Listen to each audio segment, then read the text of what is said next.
Well, let's go to Isaiah. You're going to really get around the Bible. Isaiah chapter 40. It goes Job, Psalms, Proverbs, Ecclesiastes, Song of Solomon, Isaiah chapter 40. Because there's another, that was hydrology, all the water stuff, but there's another principle that God built into this planet when He created the earth. And every one of these show His power. When we look at ornithology, the whole realm of birds, when we look at hydrology, when we look at meteorology, when we look at zoology, every part of the disciplines that we use to study our planet show the indelible signature of God. Here's another one. This is the science called isostasy. Isostasy is a relatively new study on the rotational balance there is on Earth. Have you ever, men, thought you would help your wife out with the laundry, and you just pushed something in, and it was on one side of the drum, and so all of a sudden your whole washer goes boom, boom, and it just jumps away from the wall and pulls the hose out and sprays the water all over. You ever done that? I have.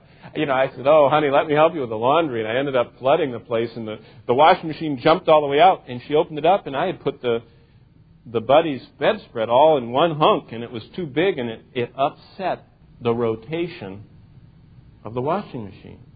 Did you know our Earth is spinning 1,000 miles an hour?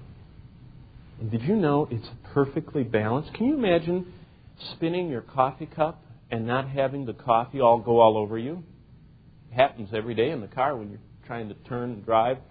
On the 91st Street to 169 commute that I have to go on constantly, I see people doing everything. They're painting their eyes, and they're drinking and eating and pulling and doing all kinds of stuff.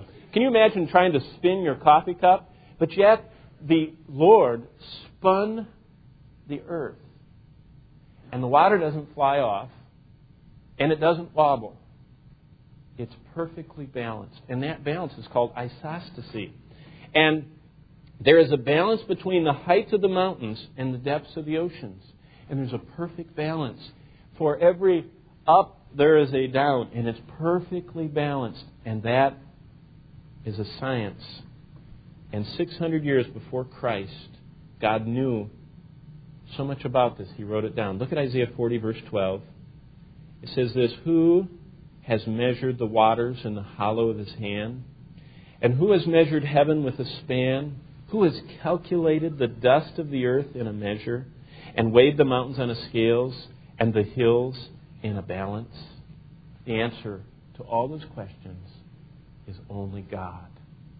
And God has balanced this earth so it will just keep up at 1,000 miles an hour, spinning in a beautifully balanced way through the universe. Well, I have to go by most of these. Let's go back to Job, and we'll finish up in Job 38, verse 14. Job tells us in 38:14 that the earth rotates, it turns on its axis. And that's a fact that up to the 1400s was absent from science. The thinkers of the day said the earth was flat, and the Hindu writings affirmed that it rested on the backs of elephants. But God tells us in Job 38:14 that this earth is not flat. In the whole Kansas controversy about creationism, did you hear what the pundits and the commentators said? They said, "Oh, no, we're going back to the flat earth people." No. The flat earth people are the evolutionists. The creationists have always known the earth was not flat, it was round, and that it rotated. And it says in Job 38:14, it takes on form like clay under a seal. Now, for most of us, we don't get it unless we were living back then. But they would sign things with a cylinder. And what they had is their signature was written kind of like a rolling pin. And they would take it to clay and they would roll their rolling pin like that on an axis. And they would sign their name. That's how people signed their names back then. So look at this.